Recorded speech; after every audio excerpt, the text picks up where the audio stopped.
Now continuing with litmus. What is litmus? It is a natural die जो एक plant में से लिचिन्स का एक प्लांट होता है, पर्पल कलर का वैसे उसका कलर है, वो यूज़ किया जाता है एज एन इंडिकेटर. मैंने बताया ना, to test whether a substance is an acid और अ बेस. अब एक दूसरी प्रोसेस होती है neutralisation.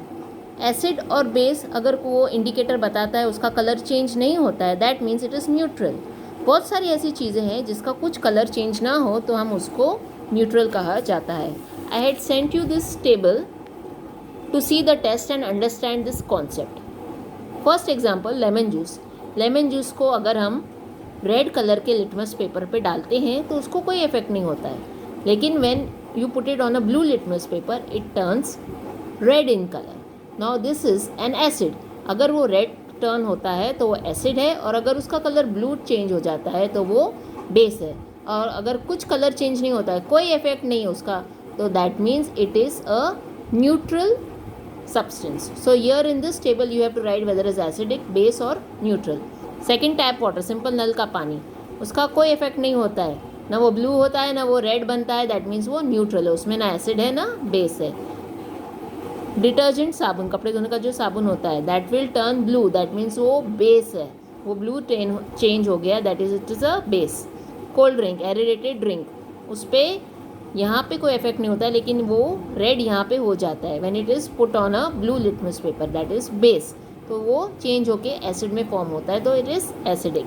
So you can see all these things कि ये न्यूट्रल है कि वो दूसरी चीज़ें हैं, या बेस है या एसिड है. Common salt solution, common salt का कुछ इफेक्ट नहीं होता है, इसलिए वो न्यूट्रल होता है. शुगर, उसका भी कोई चेंज नहीं होता है, इट इज़ न्यूट्रल. विनेगर, वो रेड हो जाता है, it is acidic. Baking soda, base. Milk of magnesia turns blue, that is it is basic. Washing soda turns blue, that is it is basics. So like this you can study, and this I had told you this table is in homework, you have to do it in your homework and write the answer whether it is basic, acidic or neutral. So these are the different type of changes that takes place. On page number 55, neutralization. The reaction between an acid and a base is known as neutralization. जब salt और water उससे produce होता है उस process से, हम उसको कहते हैं कि न्यूट्रलाइजेशन हुआ. जब एक एसिड की चीज़ और एक बेसिक की चीज़ मिक्स करते हैं तो उसका रिजल्ट प्रोडक्ट जो आता है वो सॉल्ट और वाटर होता है. एक एसिड है हाइड्रोक्लोरिक एसिड, उसको जब हम sodium hydroxide that is a base उससे मिक्स करेंगे तो आपको क्या मिलता है? Sodium chloride that is salt, और वाटर दैट इज़ H2. तो दो चीज़ें के रिएक्शन से ये बनता है. जब एक एंट बाइट करती है, मैंने कहा था एक फॉर्मिक एसिड उसमें होता है, वो हमारी स्किन में इंजेक्ट हो जाता है, वो एसिड होता है. उस एसिड को न्यूट्रलाइज करने के लिए हम क्या करते हैं? मोस्टली बेकिंग सोडा वहाँ पे अगर हम रब कर देंगे जो बेस है, या कैलेमाइन सॉल्यूशन लगाते हैं, उससे वो बेस उसमें मिक्स होके वो न्यूट्रलाइज करता है उस फॉर्मिक एसिड के इफेक्ट को. तो उसको न्यूट्रलाइज, एसिड को न्यूट्रलाइज करने के लिए हम बेस मिक्स करते हैं. Soil treatment. Excessive use of chemical fertilizers makes the soil acidic.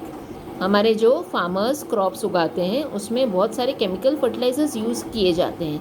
उसका साइड इफ़ेक्ट क्या होता है कि जो मिट्टी है, सॉइल है, वो एसिडिक हो जाता है. अगर किसी भी चीज़ में एसिड ज़्यादा हो जाता है, एक्सेसिव होता है, वो जला देगा, वो ख़त्म कर देता है प्लांट्स को. Plants do not grow well when the soil is either too acidic या टू बेसिक. उनको नुकसान पहुँचाता है. तो फार्मर्स क्या करते हैं? When the soil is too acidic, it is treated with base. उसे बेस में मिक्स करते हैं, लाइक क्विक लाइम, जो नॉर्मल भाषा में हम चूना बोलते हैं, calcium oxide. Please pay attention to the chemical names and learn to remember these chemical names. आगे ये केमिस्ट्री में तुमको बहुत काम आएगा. और स्लेक्ड लाइम, जिसे हम कैल्शियम हाइड्रोक्साइड केमिकल नेम कहा जाता है. It is mixed in the soil, organic matter में उसे मिक्स किया जाता है, और उससे जो है जो मिट्टी है वो न्यूट्रलाइज हो जाती है, और प्लांट्स को नुकसान नहीं होता है, और वो मिट्टी अच्छी बन जाती है. तो प्लांट्स अच्छे से, क्रॉप्स, अनाज अच्छे से उग सकता है. Factory waste. The waste of many factories contain acids. जो फैक्ट्रीज में से कचरा निकलता है, गंदा पानी होता है उसका, वेस्ट वाला, बहुत गंदी स्मेल छोड़ता है. क्यों? क्योंकि उसमें एसिड होता है. तो if they are allowed to flow into the water bodies, the acids will kill fishes and other organisms. अगर ये गंदा पानी एसिड वाला डायरेक्ट छोड़ा जाता है किसी भी गटर में या रिवर में या कोई लेक में वहाँ की फ़िश और दूसरे जो प्लांट्स हैं वो मर जाएंगे। सो उनको कहाँ इंस्ट्रक्शन दिया जाता है फैक्ट्री ओनर्स को कि पहले इस गंदे पानी को उसमें बेसिक चीज़ें मिक्स करो, बेसिक केमिकल मिक्स करो, ताकि वो पानी न्यूट्रलाइज हो जाए, एसिड उस पानी से ख़त्म हो जाए और फिर कोई भी चीज़ को नुकसान नहीं पहुँचे। The factory waste are therefore neutralized by adding basic substances.